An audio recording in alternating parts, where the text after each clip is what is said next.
Good morning, ladies and gentlemen. My name is Jagdeep Ahluwalia, and I'm the founding secretary of the Indo-American Chamber of Commerce, which I currently serve as executive director. Join me in thanking Congressman John Culberson for agreeing to share his knowledge with all of today's attendees from the USA and India. I also want to thank and recognize Abizar Taibji, an outstanding business and community leader who we have known since the start of the Chamber 21 years ago. He is someone we know we can always count on for support and guidance.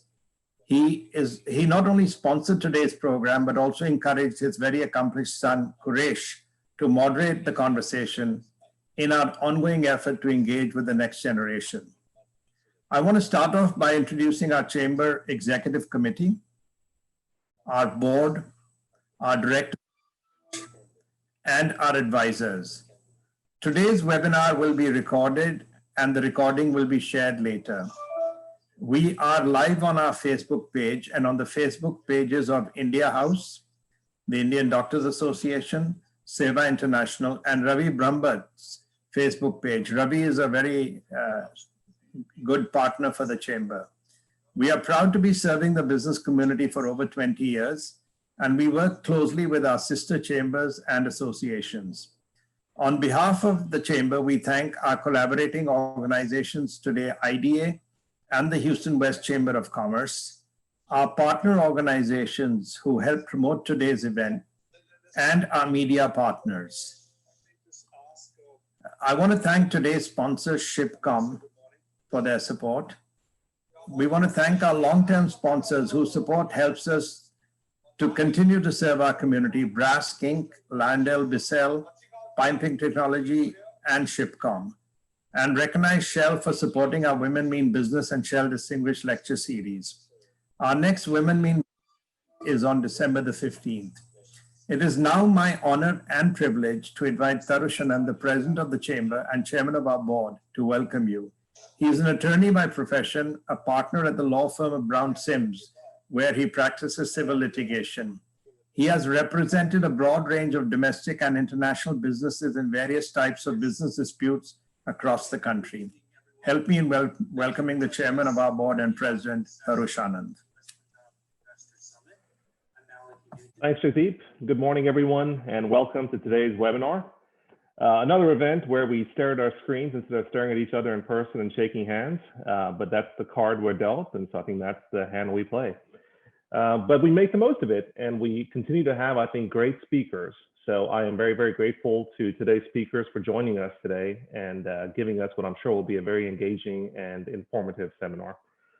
The Chamber of Commerce, as Jagdeep mentioned, was founded 21 years ago with some very focused goals of helping develop and grow trade between India and the US in both directions, and helping businesses and professionals here in the greater Houston area thrive and succeed at what we do. We've been doing that for 21 years, and with your membership and support, we look forward to doing that for many more years to come. With that, it's now my pleasure to hand things over to our moderator for today, Quresh Taibji. Quresh grew up in the Houston area among a family of businessmen and women. He studied architecture, technology, and business at Carnegie Mellon University. He then worked in New York designing master plans for airports, finding ways to introduce smart technology into the outdated infrastructure that unfortunately has become quite common at airports nowadays.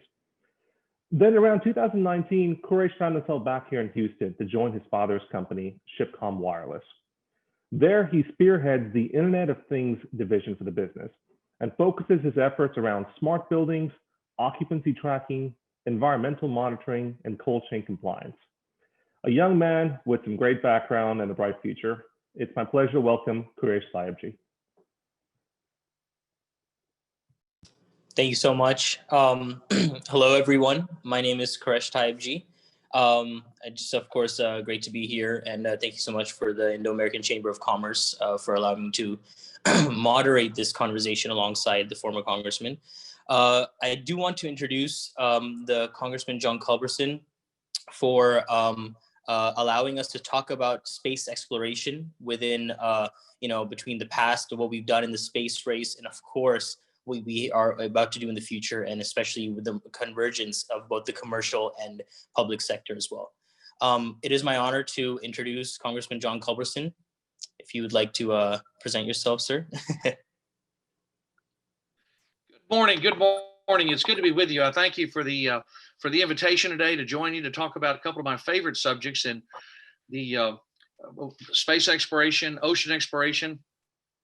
And I want to also personally recognize and thank you and your father, Quresh. Folks that are on the call may not know that Abizer organized, spearheaded you and your dad that magnificent event in Houston to honor Prime Minister Narendra Modi of India at an event they called Howdy Modi, which was one of the largest and most successful rallies in Houston.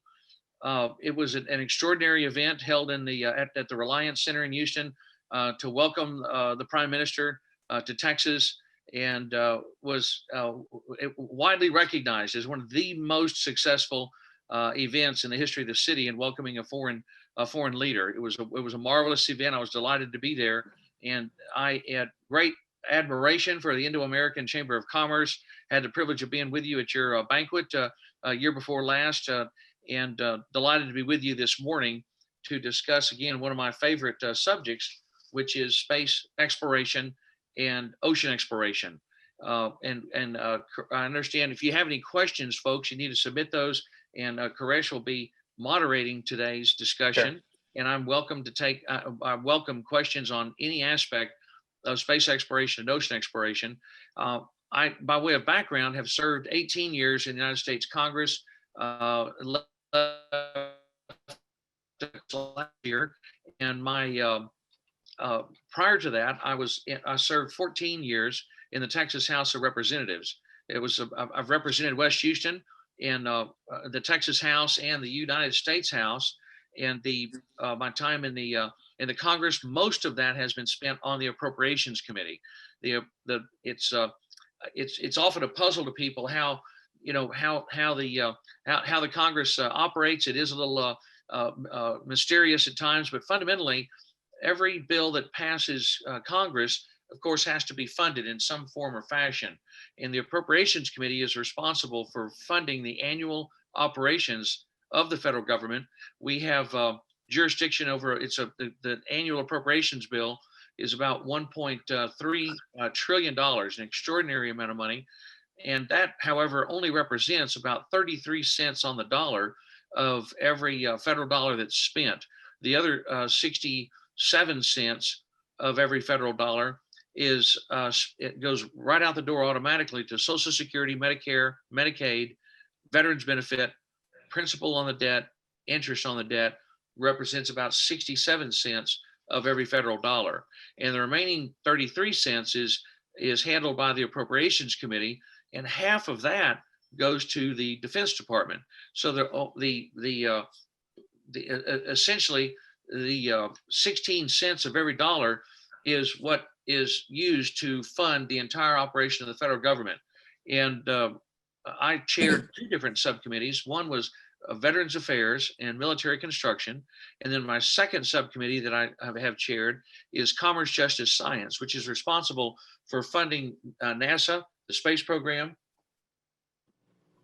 and ocean exploration through NOAA, the National Oceanographic and Atmospheric Administration.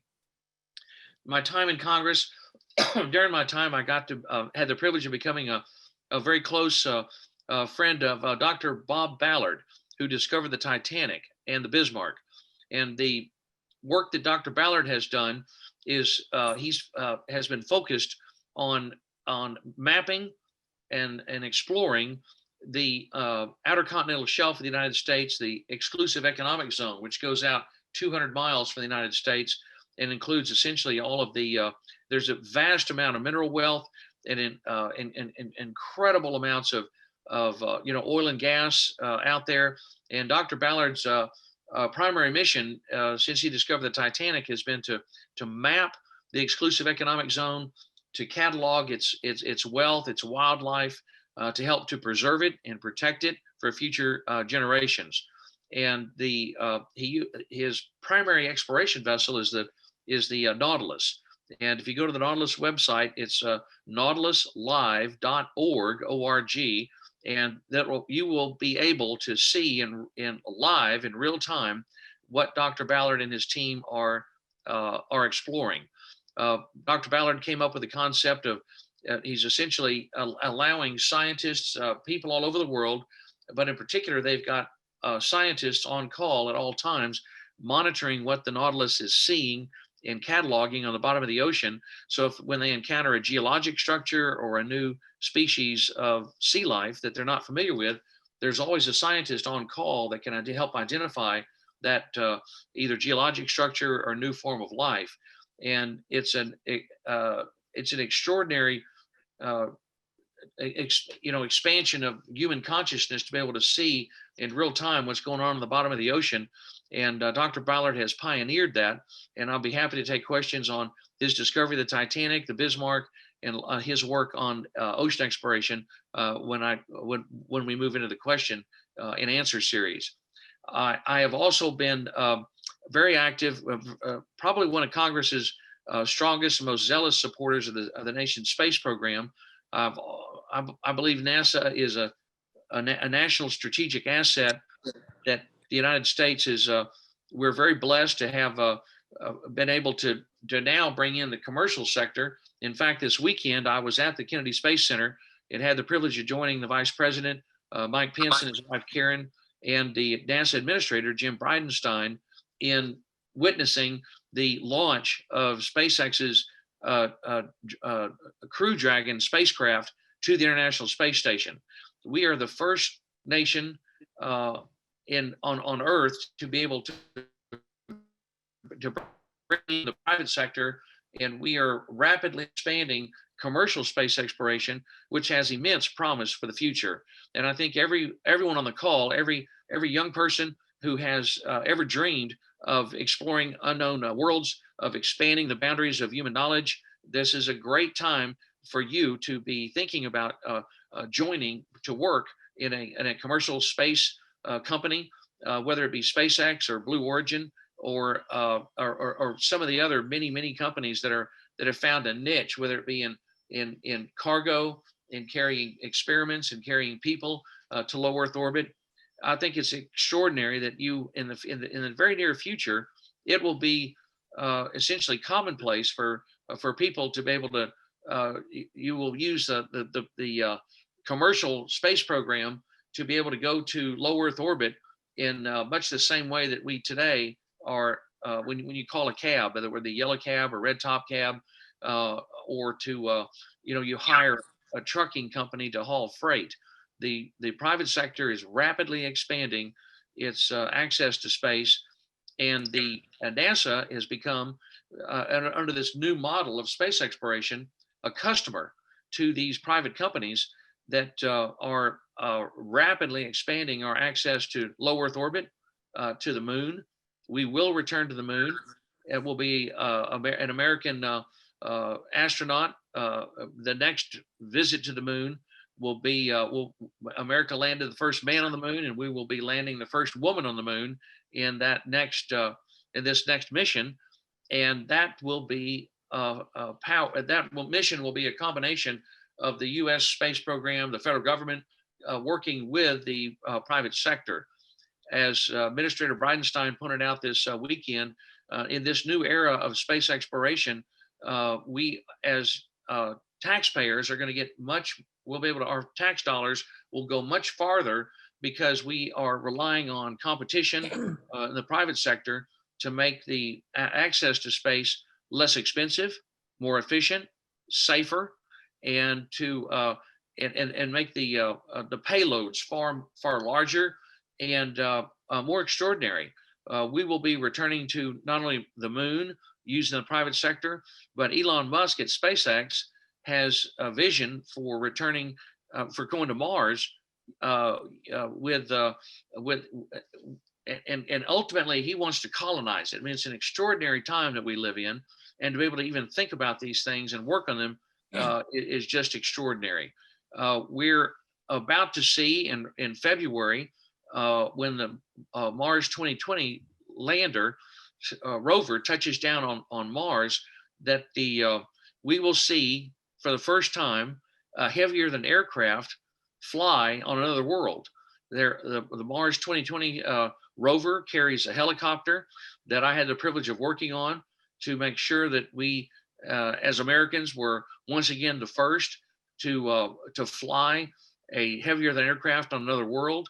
And the rover will actually collect core samples. It's going to drill a significant number of core samples at different locations on Mars, and then deposit them in 1 or 2 spots.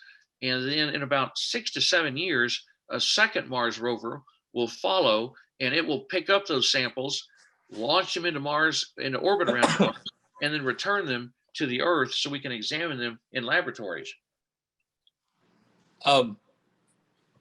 Congressman, Go ahead, that is Greg. such a, sure. No, that was, of course, extraordinary introduction. And I mean, clearly there's been so much engagement on your end regarding everything space and ocean related. I did want to roll it back just a little bit, of course, in terms of really what President FDR used to do with fireside chats when he kind of initiated back during the World War II days and during the Great Depression era.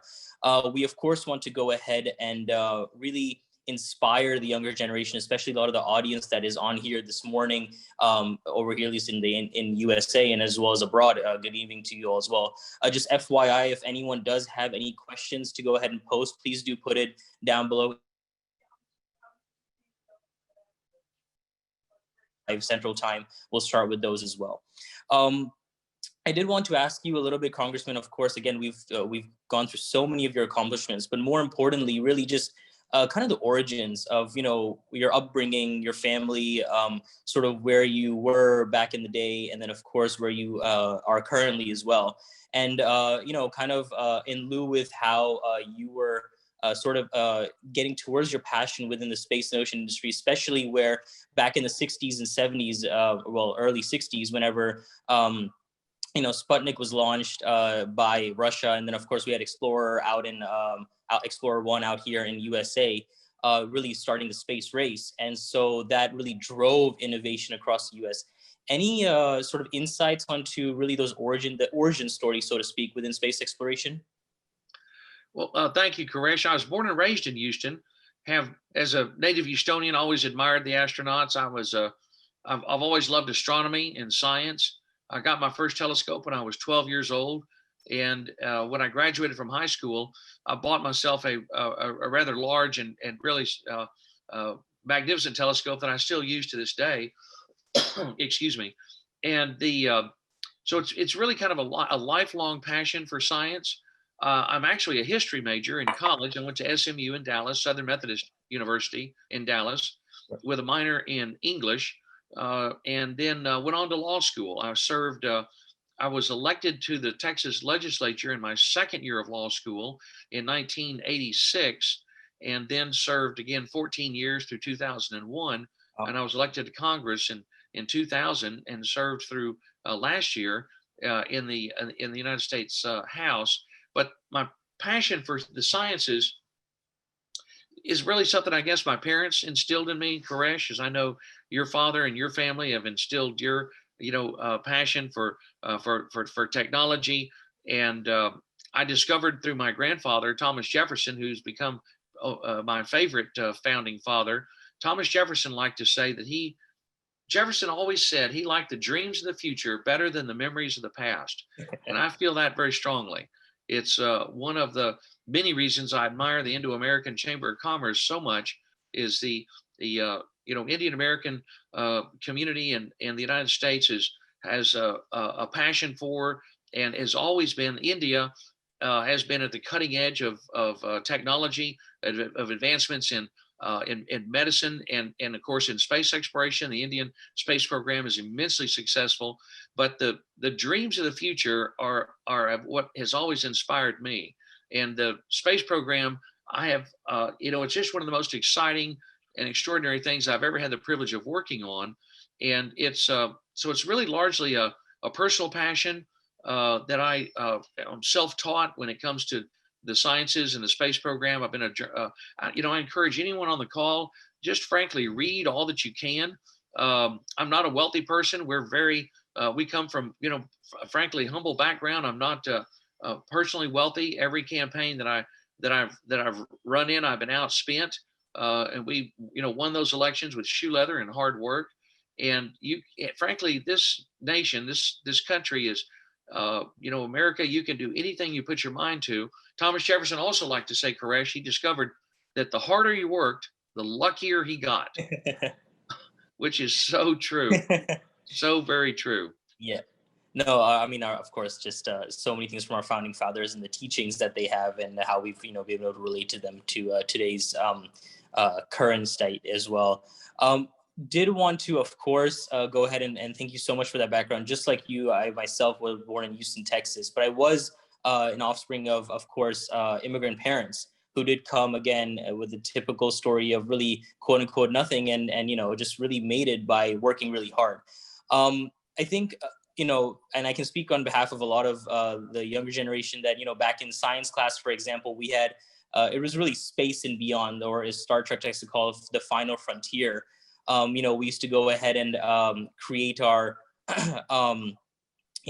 planetary diagrams and the solar systems, and understanding, just spacecraft and how to get up there. And there's just so much unknown out there, as well as down below into the ocean.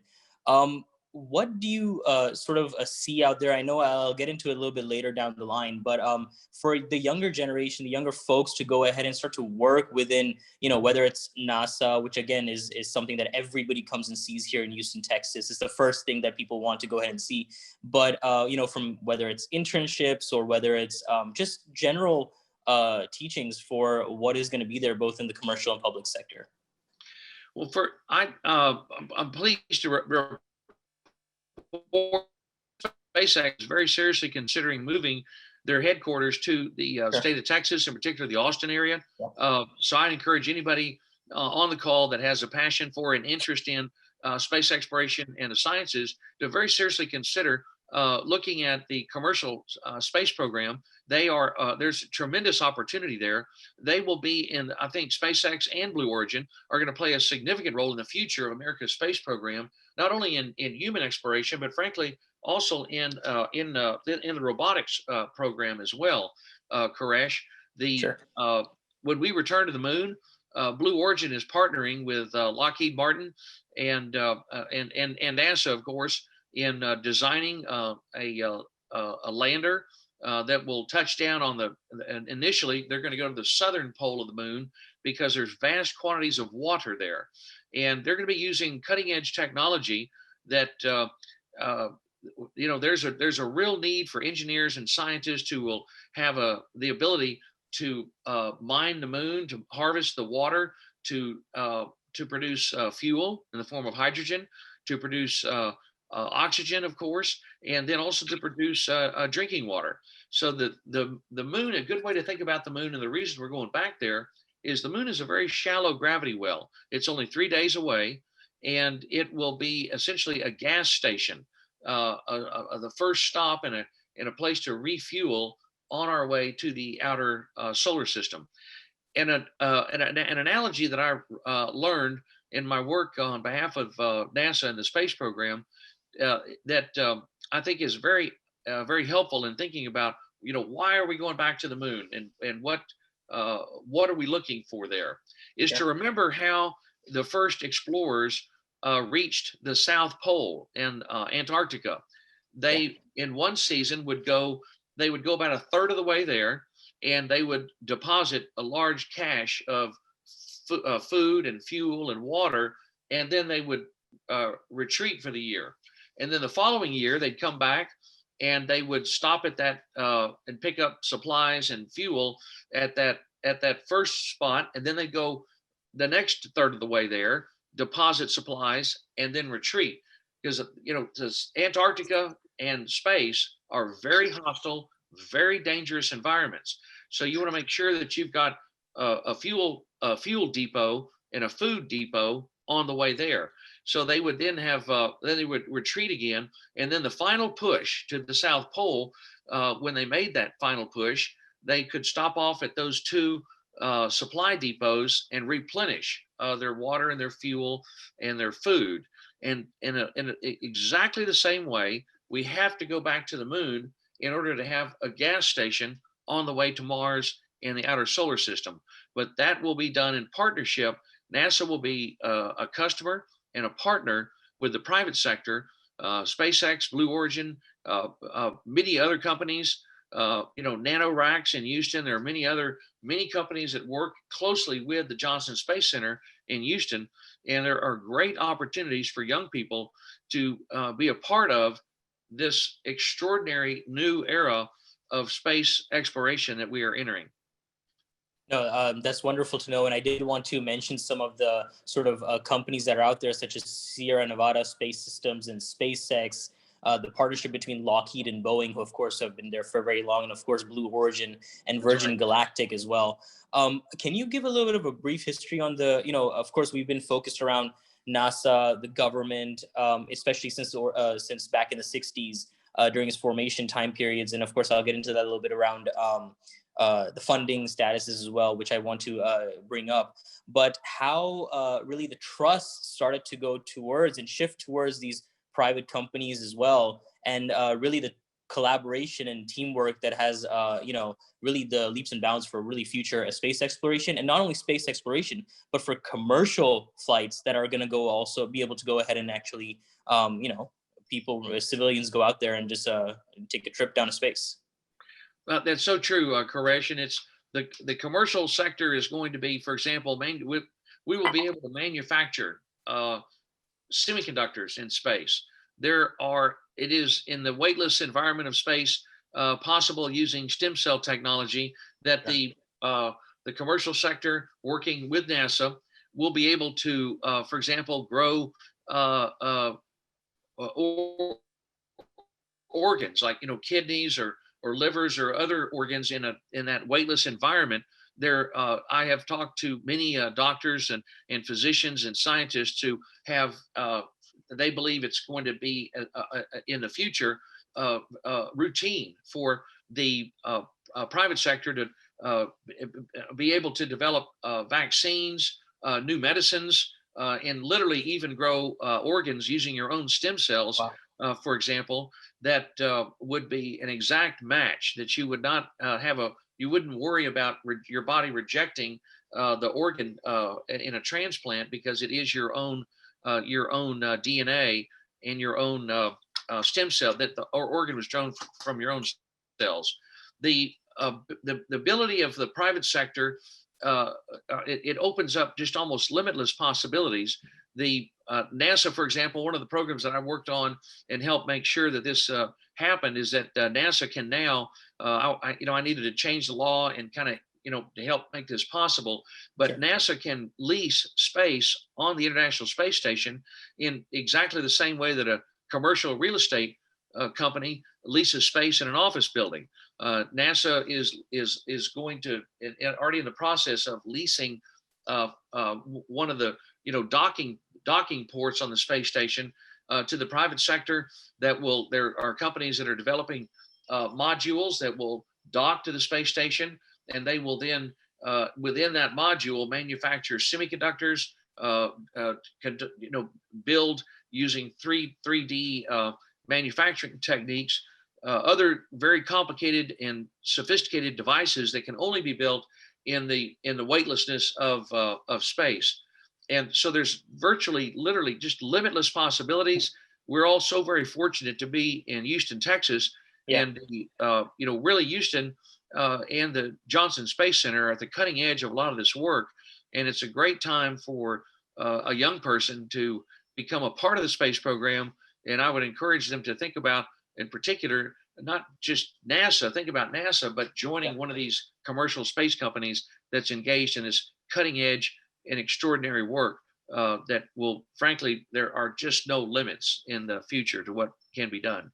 Sure. And I mean, that's just wonderful. Like, as I mentioned, I will be sharing a couple of links, for example, that you had shared alongside myself for, potential fellowships and internships. But I did want to ask a little bit of a hard-hitting question, if that's okay. I did want to share my screen just for 2 seconds. Of course, you have been in the public sector for quite some time. You worked on many, many policies. And I just wanted to share this quick graphic, if you can actually see my screen over here. And over here, we have, of course, NASA's budget over the many years. But when you actually adjust it for inflation, as you can see, the curve has significantly gone. I would say, peaked around the mid 1960s, and Right. then ultimately become, just factually about 0.5% of the total federal spending. A lot of that, of course, going towards our military and other efforts for security overall within the nation. Is there a way that, especially because if we were to go ahead, and I was able to speak to some of my friends and family within the aerospace industry, how to really increase the budgetary spend, not only in NASA alone, but whether it's Space Command, whether it's grants and funding for stem cell research for middle school and high school overall, just a slight increase, or can you speak to a little bit of how that happened and, overall, that would just really benefit overall exploration and the innovation that kids want to go ahead and be part of? Koresh, one of the most important questions that you could ask. I'm delighted you asked it, because it's very important to remember that during the Apollo era, that's when NASA spending peaked. And not only as a share of all federal spending, Koresh, but as a percentage of the, I don't know if that graphic is on here, but does this page include the Yes. percentage of the gross domestic product? What percentage of GDP was NASA at the time? And I think it peaked at about 3% of GDP in the mid 60s. And that, of course, was because of the Apollo program. America was competing with the Russians. There was a zeal in the country to be first. Americans always want to be first at anything that we do, but there was a competition with the Russians to get to the moon. And President Kennedy set that goal for the nation, for America to be the first to land a man on the moon. And then after his tragic assassination, President Johnson followed in his footsteps. President Johnson is as a native Texan, recognized that the importance of that goal that President Kennedy had set, and the spin-off benefits, the technology, the development of new technology that NASA has always been at the cutting edge of, has extraordinary spin-off benefits for the private sector. Our cell phones, our computer technology, semiconductors, all the microcircuits that have been developed, a lot of medical advances. So much of our life today is the benefits that we enjoy, the comforts that we enjoy as a result of technology have come from the space program. And President Johnson recognized that, and with the help of Congress and the public, NASA spending reached a peak, as I think you saw on the chart that you just produced, about 1966, and then dropped off because people, it was there were other priorities. And once people saw that we were going to the moon, it was fairly routine. People sort of lost interest in it. But the country's always been a very strong supporter of the space program. But something dramatic needs to happen, Koresh, in order to get American spending in the American space program back to where it was during the glory days of Apollo. Something dramatic has to happen. And I've recognized this for many years as a fiscal conservative. I'm alarmed and deeply concerned by the size of the federal deficit, the national debt. The chairman of the Joint Chief of Staff said that one of the nation's greatest threats is the national debt, and it's reached unprecedented levels.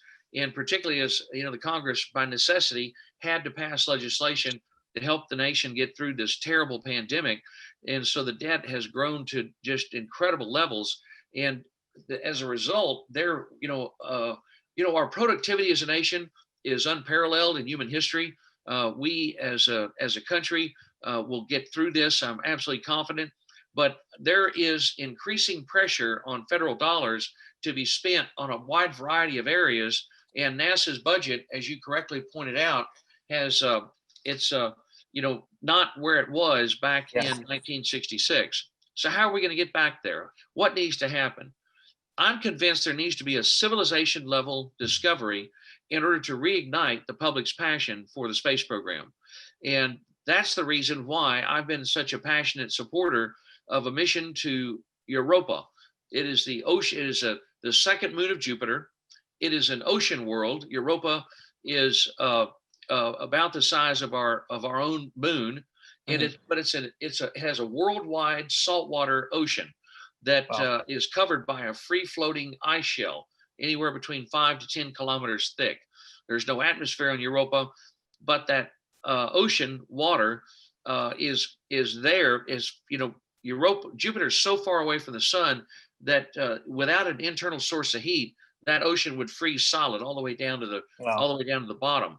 But the fact that there's a liquid water ocean there shows that there's internal heat. And it turns out, because the Europa's orbit is elliptical, that that Europa that has tidal flexing. Just like if you were to take a credit card and bend it back and forth, it would become warm at that spot where it's bending. In the same way, Europa's is being flexed by the gravity of Jupiter, and it has created this worldwide liquid ocean. Well, the science community is confident, feels very confident, that the first place we will discover life on another world is in the oceans of Europa. And I recognize that we have to have this civilization level discovery to reignite the public's passion for the space program. Well, I'm convinced that will be the discovery of life on another world, as the science community believes that's going to be on the ocean world of Europa. And the scientific community has always wanted to go to Europa, and NASA headquarters for many years had neglected it because of budgets and other competing pressures. So as chairman of the committee, I made certain that there was enough money set aside, and I wrote into law that the American space program in the future, and actually within the next 5 to 6 years, we will launch a mission to Europa to orbit the moon, the ocean world Europa, and then land on the surface in order to look for life. And that moment in history similar to Neil Armstrong setting foot on the moon. I was a little bitty kid when Neil Armstrong set foot on the moon, but I remember vividly where I was, and I think all of us will remember where we were when the news arrives that we are no longer alone. There is life on other worlds, and I'm convinced it's going to be in the oceans of Europa, and that will reignite the public's passion for the space program. And I believe that will be the moment when the country will be able to reinvest in NASA and lift NASA spending to the level it needs to be to sustain a human presence on the moon, go on to Mars, and beyond. So that's why I've always been such a passionate supporter of this, of the mission to Europa, to ensure that we reignite the American taxpayers' passion for the space program. No, Long answer to a very important question. No. It's an extremely important one, and of course, that's just a remarkable task and sort of policy that was set in place by yourself. And I think I did want to mention that because at the end of the day, we especially speaking again from our generation standpoint, we see the spending that goes on, and we see there was such a passion for that innovation, especially back then during the space race. And of course, we have shifted in many different and many positive environments, but at the same time, again, just to reinvigorate that passion for space exploration, I think I just wanted to bring that up. But thank you very much for that. Moving on to one of the coolest and most important topics is Mars. And with Mars, of course, you didn't mention, of course, Elon Musk is hell-bent over colonizing over there. So are probably a good amount of people out here on the world for various reasons. But can you just speak a little bit about Mars? And also, yesterday you had told me a very amazing story about a young girl from, if I'm not mistaken, Myanmar, who had designed something of a helicopter or something like that, as so to speak. Yes. So can you speak around both Mars as well as again, how a young individual's ideas came to fruition? Koresh, it's a great question, and it is one of my favorite stories that I think illustrates what an extraordinary country we live in, and how literally anything is possible. The Mars helicopter, which will fly next year, it will land in February. The Mars 2020 rover, when it lands on Mars in February, will carry underneath, attached to the underside of the spacecraft, a helicopter, the first heavier than aircraft to ever fly on another world. And the principal designer, the program manager for the Mars helicopter, is a brilliant young woman named Mimi Ong, A-U-N-G. And she came to the United States when she was 11 years old with her family from Myanmar, and she couldn't speak a word of English. And they were not wealthy. They came to the United States and as immigrants who could not speak the language. But she is, again, as Thomas Jefferson said, the harder you work, the luckier he got. She worked her tail off, and she's a brilliant mathematician. And she was admitted to the California Institute of Technology, Caltech. She went to school at Caltech and was very, very successful. And she then went to work for the Jet Propulsion Laboratory, which is affiliated, which is actually a part of Caltech. And she worked her way up at JPL so that she is the program. Come to the United States, couldn't speak a word of English, and Mimi is now the program manager for the Mars helicopter, the first heavier than aircraft to ever fly on another world. Excuse me. It's a great illustration. It's a real Horatio Alger story of literally she pulled herself up by her bootstraps, and it's just a great illustration of what is possible in this country. And that helicopter, though the Martian atmosphere is equivalent to being at 100,000 feet on the Earth. It's very, very thin. It's primarily carbon dioxide. So the helicopter has, very large blades, and it will be solar powered. It'll make very short flights. Its purpose in this first the helicopter on March 2020 will be intended to essentially be a scout to fly ahead of the rover and find the safest and most geologically interesting route for the rover to drill core samples.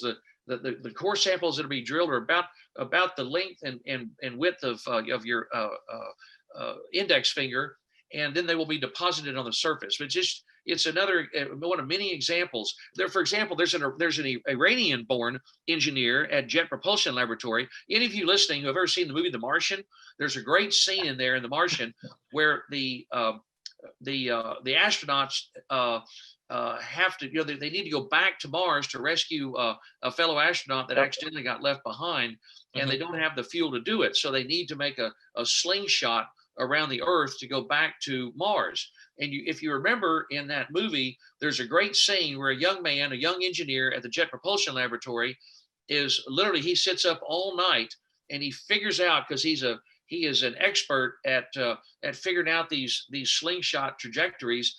He figures out on his own the most effective trajectory for the Martian spacecraft to slingshot around the Earth and go back to Mars. Well, the reason I mention it is because there's an Iranian-born engineer at the Jet Propulsion Laboratory, a young man who was sitting in his office, and he's listening to a conversation in the hallway, and he heard a couple of engineers saying, "We have a problem. We need to design and build a radio transmitter that can survive at 140 degrees below zero, that can transmit and receive radio signals direct from the surface of Europa to the Earth and not burn up too much electricity."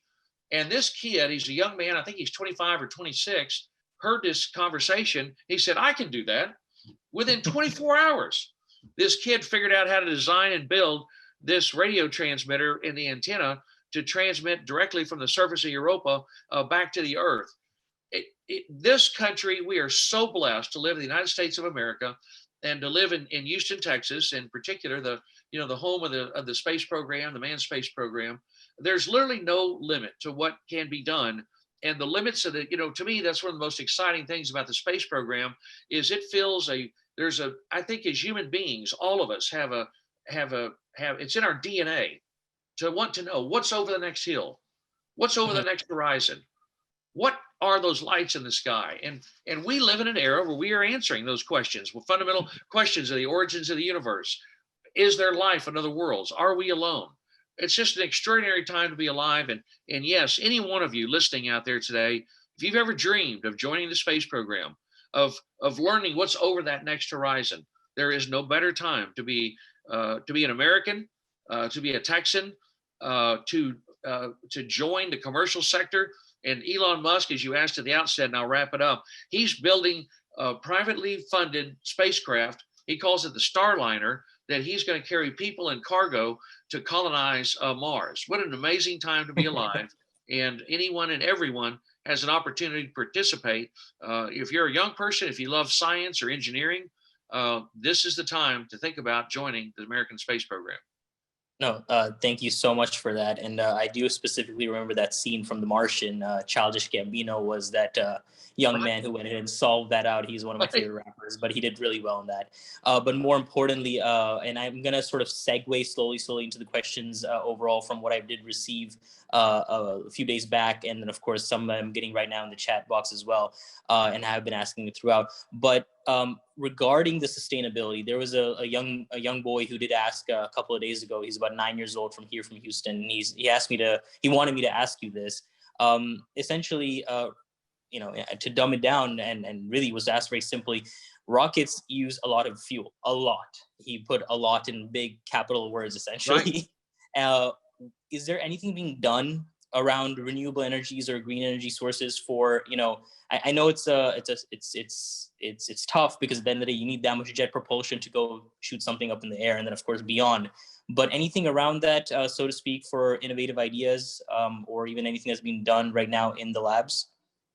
Yes, well, in fact, the space program again has been responsible for so many technological innovations that have led to dramatic transformations in our quality of life, in lengthening our lives through medical advancements, through technological advancements, and in fact, because of the space program, it was very recently NASA awarded a contract to a company that has developed they've miniaturized a nuclear reactor, made it very safe, and it doesn't require any liquid coolant of any kind. This nuclear reactor can generate a vast amount of electricity and do so in a way that's utterly and completely safe. The reactor is very, very stable. Virtually zero possibility of it ever the nuclear fuel leaking out. And again, because it's doesn't require any liquid coolant, it can be miniaturized in that's an extraordinary advancement. So that's certainly a piece of green technology that's a result of the American space program. When it comes to the rocket fuel, and it's a great question that young man asked, but the rocket fuel itself, we are fairly limited in the different types and the fuel that we can use to get off of the surface of the Earth. The Earth's gravity is so strong that 96% of a rocket's mass is fuel. That you can only reach 4% of a rocket's mass can reach orbit. So, and then it gets even more difficult when you go to the moon. In order, for example, to reach the moon, only about less than 2% of a rocket's mass will actually reach lunar orbit, and less than 1% can actually reach the surface of the moon. And when you go as far away as, for example, Europa, to land on the surface of Europa, just a tiny fraction of 1% of the mass of a rocket leaving Earth will ultimately reach the surface of Europa. So in order to get that, not for 96% of the mass of the rocket to get off the ground, requires a very high energy, high density fuel. Excuse me. That's why. That's why they use, kerosene.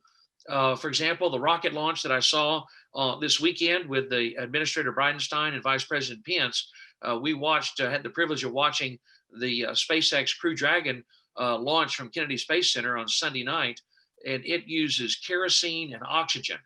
And however, he has developed a way, the rocket saves enough fuel so that once the first stage separates, the first stage returns to Earth and lands on a barge off the coast of Florida. So that's reducing dramatically the cost of going to space. But the scientists call it the tyranny of the rocket equation. That 96% of the mass being necessary for fuel is just inescapable. So it's either kerosene, methane, as Blue Origin and Jeff Bezos's company uses a methane and oxygen. But the NASA rockets have typically used kerosene and oxygen as does SpaceX. Just unavoidable. No, I completely understand that. But again, I It's a think great question. especially the Dave, yes, sir. No, thank you so much. A couple of other stuff, just more again on going back onto the government side under the new administration, or once a little bit of that gets slowed down. What do you see in terms of the future of space programs overall? I know we spoke about a little bit of the spending, and you answered some of it over there. But do you see any changes that are planned out for the upcoming years? We are going to, I think, see increasing levels of cooperation between the United States and other countries, Sure. probably with the exception of China. Unfortunately, the Chinese space program is, it's owned and controlled by the Chinese military. So we will continue to expand American cooperation with with other nations' space program. We have a great partnership with the Indian space program. There's actually a Japanese astronaut on board the the Crew Dragon that just launched to the space station. We've had a great partnership for many years with the Japanese space program, with the European Space Agency, and I think you'll see an increasing partnership in years to come, Koresh, with international partners.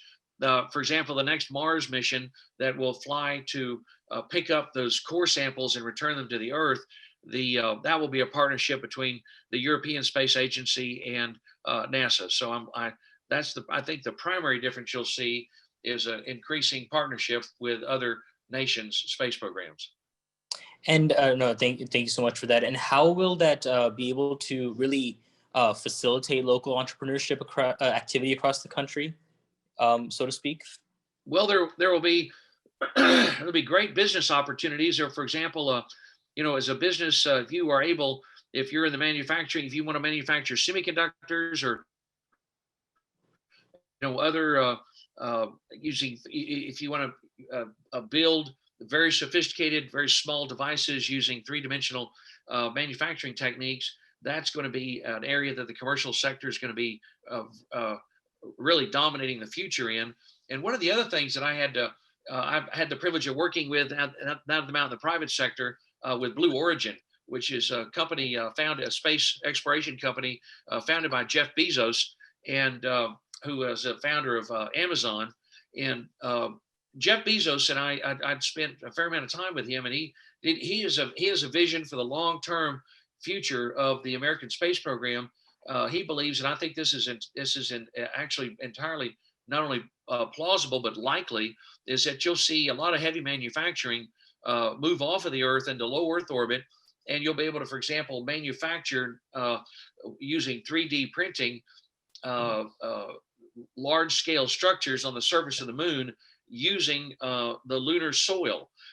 There are scientists and engineers right now, and I hope there's a future engineer or scientist listening to this call that are developing ways to take the lunar soil, or, for example, material from an asteroid, and build things using 3D printing and manufacturing techniques, and also to mine mineral wealth. NASA has a mission on its way to an asteroid called Psyche that turns out is loaded with rare earth elements, and that asteroid has they're going to test the surface and see what it's actually made of. But in the not too distant future, we'll be able to mine rare earth elements from asteroids. These things are essential to build, for example, semiconductors, and a lot of other vital technology requires very rare, very scarce, and very expensive rare earth elements. But if you look up in outer space, they're very common, and we can access those things. The commercial sector will probably be the first to do so. And I want to be sure when before we wrap up, Koresh, we talk about ocean exploration, because rare earth elements, identifying and harvesting rare earth elements is actually a vital part of the work that Bob Ballard is doing in mapping the exclusive economic zone of the United States off the coasts of the United States and our territories overseas. No, I think, and frankly, I think, of course, we're running a little short on time, and I think we could just go on for forever. It's just extremely interesting. I know we focus a little more on the space side, but for upcoming events, hopefully, and we'll speak about that after, and now speaking to the audience a little bit, we will be able to have conversations around the ocean exploration side of it in detail as well. Before I ask the final question, sort of the age-old question that everybody's been wanting to know or has always tried to poke in there, may I share my screen just to for you to talk about quickly the Lunar and Planetary Institute, as well as the NASA and SpaceX just internships? Just want to share the screen a little bit. Is that okay, sir? Absolutely. Please do so, because if you are, again, on this call and you have an interest in science and you want to learn more about the space program and exploring the solar system and deep space, the Lunar and Planetary Institute is based here in Houston, and they have it's an extraordinary group that's designed to bring together scientists and in the planetary field, as well as lunar scientists and Earth scientists, so that they can, that's one of the great things about science, is you bring people together and they spark off each other. And by talking to each other, and it is very difficult, as Jagdeep said at the beginning, how hard it is to be able to do everything. We have to do everything on Zoom now because of the pandemic. Yeah. But the Lunar and Planetary Institute, one of their principal purposes has been to bring scientists together so they can share ideas, they can generate new questions, and find new ways to answer those questions. So what Koresh is sharing with you on the screen is a summer intern program that the Lunar and Planetary Institute is hosting. So they, what is that? There you go, lpi.usra.edu, and then just search on that website for the internship. That's a marvelous opportunity for you, for young people who are interested in engineering or science, in space exploration. You will have a wide variety of choices that you can choose to work on. For example, with scientists that are developing the Europa mission, that are studying the planet Mercury, for example, or Venus, or the outer planets. It turns out even the planet Pluto has a subterranean liquid water ocean. As far away as Pluto is, everywhere we look, there's water. And so you'll have a chance as an intern with the Lunar and Planetary Institute to work on all of those things. And also, for example, they have a very strong Earth Sciences section and a heliophysics section. So you can also work on studying the sun. And so there's a wide variety of opportunities there. This is remarkable. And a couple other ones I just wanted to pull up as well is we do have the NASA STEM Engagement Internship Program for those who would like to go ahead and sign up. And of course, Congressman has many experiences with this as well. And of course, on the commercial side, we have SpaceX's internship program as well. Right. As an example, amongst many others in both Boeing, Lockheed. Those are all great opportunities, and it's just a marvelous time to be an American, to be a Texan, and to be able to experience and participate in all these extraordinary achievements in space exploration and ocean exploration. Yeah, and I just wanted to, before I ask the last question, which is going to be more a fun one, this is the competition brief, just a little, and this will be shared around and circulated as well. But Shipcom Wireless is, presenting a space innovation contest. Essentially, it's a small white paper for innovation and ideas, just a quick, 1-pager, 2-pager, Sure. Really for a chance to win $1,000 and a fellowship. And of course, more details to follow on that as well. But entries by the end of this year. And if you are able to go ahead and submit it via PDF to innovation@shipcomwireless.com, that would be great. But again, this will be circulated for you all and, further folks who are, going to be listening to this a little bit, who may have not been able to go ahead and attend this. The last question, sir, before we go ahead and wrap up is anything out there? I think some people were curious, wondering if some life or extraterrestrials are out there. I personally, if you look at the more I learn about the universe, and I'm still a very active amateur astronomer. No matter where you look in the sky, there is water. The periodic table of elements is visible as far as the eye can see, with the same group of elements that we see on the periodic table. And as it turns out that water is so commonplace that, and it turns out that a star without a planet would be the exception. Everywhere we look, we discover more and more planets around nearby and distant solar systems. The Kepler Space Telescope, which was launched a number of years ago and designed to look for exoplanets, has found them everywhere we look. So yes, I think undoubtedly there's life. I think all over. The good Lord has seeded life all over the universe.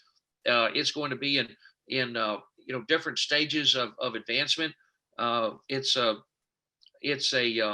exciting question, and one that also involves, and I want to be sure to mention and compliment Dr. Robert Ballard for the work that he's done. Dr. Ballard discovered these black smokers on the bottom of the ocean at the mid-ocean ridges, where the entire volume of Earth's oceans is sucked into and then heated and hydrothermally altered by these volcanic features all over the Earth.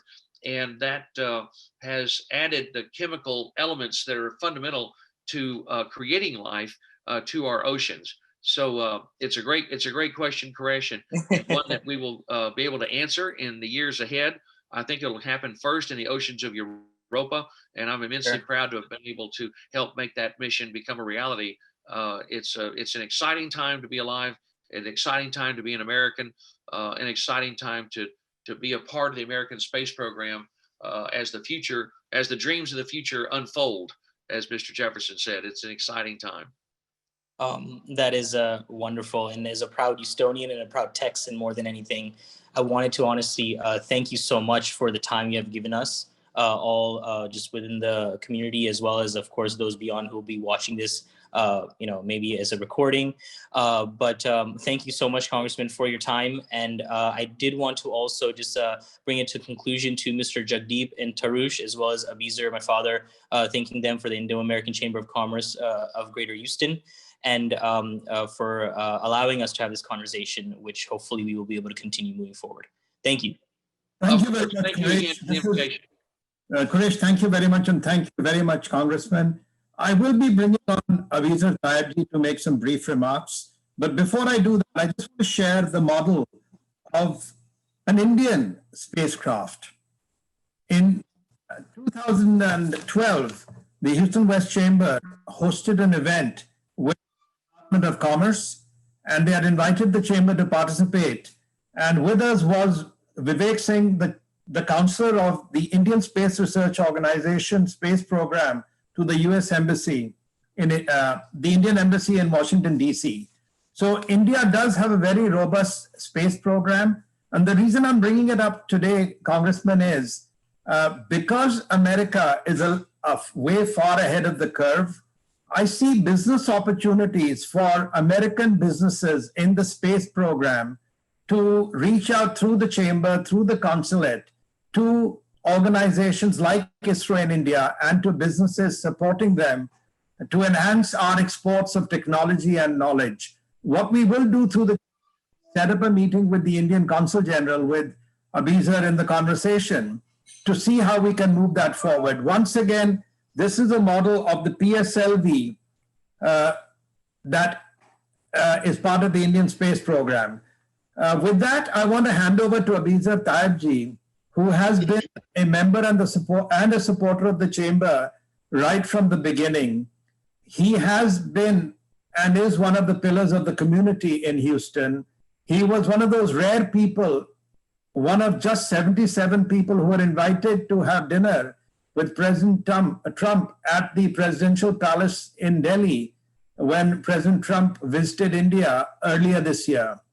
He's a man who knows business, breathes business, but has a heart of gold. He's very, very humble and did not want me to give or share his whole profile, but he's a man we all admire, and we want to thank him for supporting the chamber and being the sponsor of today's event. Abizer, we'd like you to make some brief remarks before I propose my vote of thanks. Thank you, Congressman Jagdeep Bhai, as always gracious. Congressman, we did not really know you as a community when you were representing West Houston from the Indian community standpoint, but actually I discovered, at least I didn't know, and I discovered along the way that you have been a fantastic friend of Houston, Texas, and also India. And it's phenomenal for work that you did. The first time I met you, I spoke about the fact that how does a community, for example, the community from India, the first generation, tends to vote more democratic, and it doesn't matter how we do so. The reality is that how do we get to know folks from the Republican side? And you spend an inordinate amount of time with me, and I just discovered this tremendous passion for NASA, tremendous passion for science, and you were in the appropriations. So you were the one who funded the Katy Freeway, the Texas Medical Center, and many, many other things. I was particularly proud, no sir, and I was particularly proud when you received the NASA medal for the Distinguished Public Service Medal. And I think I'm the only guy who took the photograph of yours when the administrator did so up there. And subsequently, you were appointed to the NASA Advisory Council. Look, I can go on and on, but I just wanted to say, sir, your service to the country, we are proud. Your passion for the sciences was apparent in this particular event. And I hope and pray that you come back soon and talk about not only this, but a follow-on on the undersea aspect, sir. Thank you, Beezer. Thank you so much. And I wanted to just a little shout out for my son Koresh, his grandmother. I'm in India right now, and his grandmother and his mother are beaming out here, and we're so proud of the young man. So thank you for doing this, Jagdeep. And last and not the least, Indo-American Chamber of Commerce has been a bridge for the Indian businesses in Houston, but more importantly, it has a purview that is far greater than Houston or Texas. It has been the fundamental bridge between India and America. I know DC and New York get the kudos for it, but hey man, Texas is the one that provides the oil and the gas, so that's where it is. So thank you, Jagdeep. And once again, thank you, Congressman. Exactly. Thank you. I'd also like to bring to the Congressman's attention the fact that Texas has been the destination for inbound Indian investment. The Confederation of Indian Industries released their annual report a couple of months ago. And once again, Texas beat everybody else in inbound investment from India.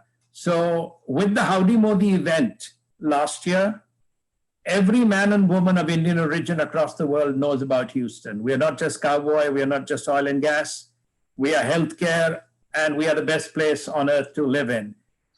Once again, Jagdeep, that illustrates the wisdom of the Indian business community and Indian investors and bringing those dollars to Texas where they will bring the greatest return. And I want to just very quickly recognize and thank Abizer for his leading role in bringing Prime Minister Modi to Houston. That event, the Howdy Modi event, was one of the most successful. It was one of the most exciting, one of the largest events of its kind that I've ever seen. Which is one of the best, one of the greatest welcomes for a foreign leader that has ever been held in the United States. And Abizer, you spearheaded that and are largely responsible for that. And the city of Houston and Texas and the country owes you a great debt of gratitude. Forgive me, Jack, I want to be sure to recognize he is modest. No, I agree, Congressman. I could have spent an hour just praising Abizer for the great things he does, but he cautioned me that he would in future. He is a great guy. And again, we really appreciate his bringing Koresh into the conversation, because we as a chamber need to connect with the next generation. Our current chairman of the board, Tarush Anand, was the next generation when we joined the chamber several years ago. And he's grown to a leadership position and he is giving us new direction. We are proud of the success of the chamber because of volunteers like Abizer, like Tarush, like the rest of our board and our directors at large. But we are very grateful to you, Congressman, for making the time to share this information with us.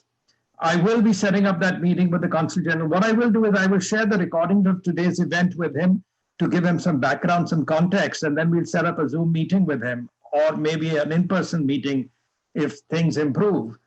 But with that, keeping in view your time, I do want to propose a word of thanks.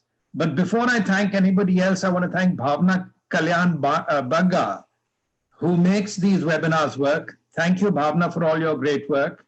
We want to thank our collaborating organizations, especially the Houston West Chamber of Commerce and the Indian Doctors Association.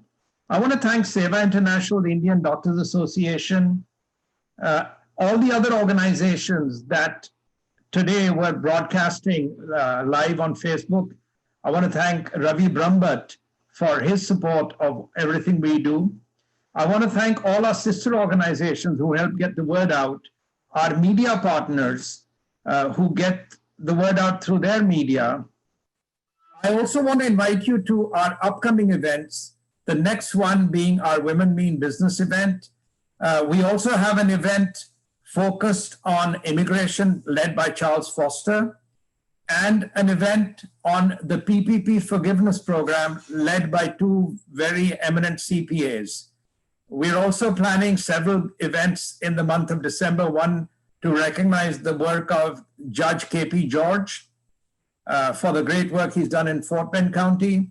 We will be giving a farewell message to Congressman Pete Olson, who's been a friend of the community. And we are working on plans for next year. With that, ladies and gentlemen, join me in thanking Abizer for his support. Join me in thanking the Congressman, all the service he has done to the programs that he has supported, and for joining us today. To Quresh for being such an excellent moderator. And we look forward to seeing you at our next events. With that, the Chamber President Tarush and I want to thank every one of you who joined us today. This recording will be shared, and we hope to have the Congressman back again with the help of Abizer to go deeper into the oceans, because there's a lot of depth there which remains untapped. Thank you very much. There is indeed. Thank you. Thank you so much. Thank It's an you. honor to be with you. Thank you. Thank you. Thank you, sir. Bye-bye. Thank Jagdeep. Bye. Bye-bye. Thank you so much.